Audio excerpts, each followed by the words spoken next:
Sa ikalawang pagkakataon, muling sinalakay ng mga tauhan ng Philippine National Police, Presidential Anti-Organized Crime Commission at Anti-Money Laundering Council ang Pogo Hub na Central 1 sa Bagac, Bataan. Yan ang ulat ni Ryan Lesiges. Sa ikalawang pagkakataon, muling sinalakay ng mga tauhan ng PNP, PAOK at Anti-Money Laundering Council o AMLAC ang sinasabing Pogo Hub na Central 1 Bataan sa Bagac, Bataan. Sa bisa ng utos ng korte, pinagbubuksan ang 12 money vault. Bulto-bultong pera na naka-plastic pa ang nakita mula sa vault.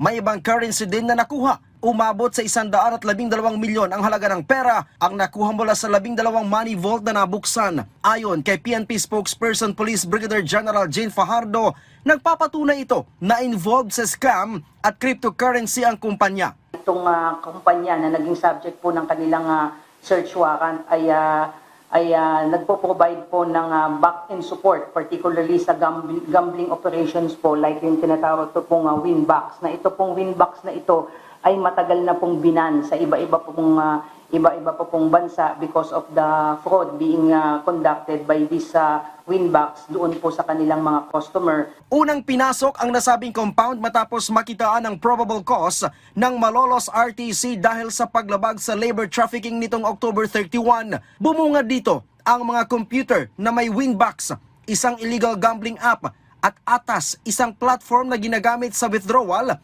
at deposit ng mga pera. Wala daw itong kaukulang permit mula sa PAGCOR at ang tanging permit lang na meron nito ay mula sa Authority of Freeport, Bataan. Bukod dito ay may mga dokumento pang nakuha at mga pasaporte ng mga dating nagtratrabaho sa lugar. Hino-hold po yung kanilang mga pasaporte at kapag ginawa po natin and they are being forced to work doon po sa scam, that would constitute trafficking in persons na po. So ito po yung mga ebidensya po na kinakailangan po ng operating unit para suportahan po yung kasong isasampa po, not only with respect po dun sa violation po ng trafficking in persons, but also dito sinasabi nilang na fraud and other related cases. Nag-ugat ang operasyon matapos makatanggap ng reklamo mula sa ilang Pilipino na biktima sila ng labor trafficking sa lugar. Mula dito sa Campo Crame, Ryan Lesiges para sa Pambansang TV sa Bagong Pilipinas.